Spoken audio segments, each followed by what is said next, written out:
When we think of Grandma's kitchen, we're instantly transported to a world filled with the comforting aromas of homemade dishes, a steaming pot always on the stove, and the sound of laughter filling the air. But beyond these memories, there lies a treasure trove of frugality tips and practices that she employed, making her kitchen a place of not just culinary wonders, but also of judicious resourcefulness. Tip 1. Root to stem cooking. Grandma never believed in wasting any part of a vegetable. Those beet greens, carrot tops, and even the peels of certain vegetables often found their way into stews, stir-fries, and broths, ensuring that every inch was used effectively. Tip 2. Homemade broths. Instead of tossing out vegetable scraps and leftover bones, they were simmered together to create flavorful broths. This not only eliminated the need for store-bought stocks, but also maximized the use of every grocery item. Tip 3. Preserve the seasons. Whether it was summer's ripe tomatoes or winter's tangy oranges, seasonal produce was canned, pickled, or dried. This ensured that these items could be enjoyed year-round, without resorting to pricier off-season alternatives. Tip 4. Bulk buying with caution. While buying in bulk saved money, Grandma was careful to ensure that nothing went bad. Dry goods were stored in cool, dry places, and regular checks ensured they remained fresh. Tip 5. Reuse glass jars.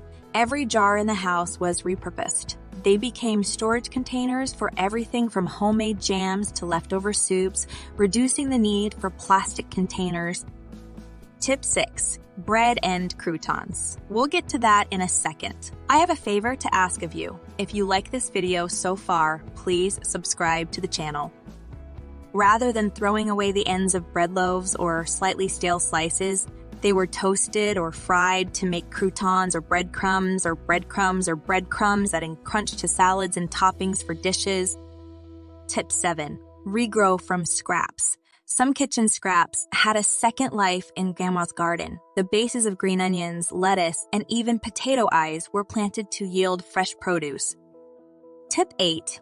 The magic of a slow cooker. Tougher cuts of meat, which were cheaper, were made tender and flavorful with hours of slow cooking, showing that patience could indeed yield rich flavors without spending much.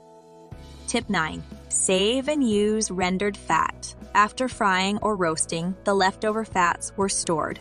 These rich fats were then used for other recipes, adding flavor and reducing waste. Tip 10. Stale bread revival. Even bread past its prime was revived by slightly dampening it, wrapping it in a cloth, and warming it in the oven. Tip 11. Dye cleaning agents. Commercial cleaning agents were often replaced with a mix of baking soda, vinegar, and lemon. These natural cleaners were effective, cheap, and environmentally friendly. Tip 12. Creative leftovers. There was no boring leftover meal in Grandma's kitchen. She had the art of transforming last night's dinner into a completely new dish for today's lunch.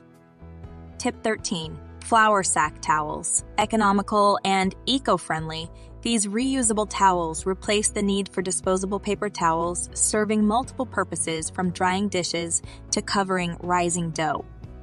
Tip 14. Hand-churned butter. Grandma often made butter at home from the cream collected off the top of boiled milk. It was fresher, devoid of additives, and quite a money saver. Tip 15. Proper storage.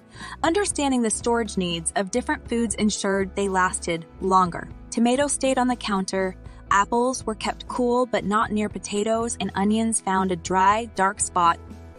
Tip 16. Fermentation fun. Grandma's kitchen often had jars of fermenting foods. From pickles to yogurt, these fermented foods were not only delicious, but also promoted gut health.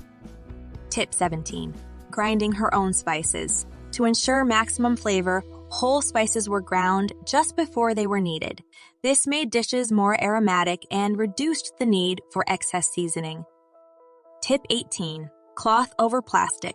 Instead of plastic wraps, Grandma used cloth covers or beeswax wraps for storing food. This ensured the food remained fresh while being environmentally conscious. Tip 19. Mindful water use.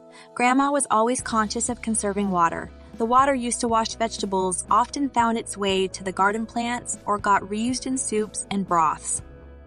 Grandma's kitchen was more than just a place for cooking. It was a testament to her ability to be resourceful, sustainable, and economical without compromising on taste or quality. By revisiting and adopting her tips, we can imbibe a bit of her wisdom into our modern kitchens.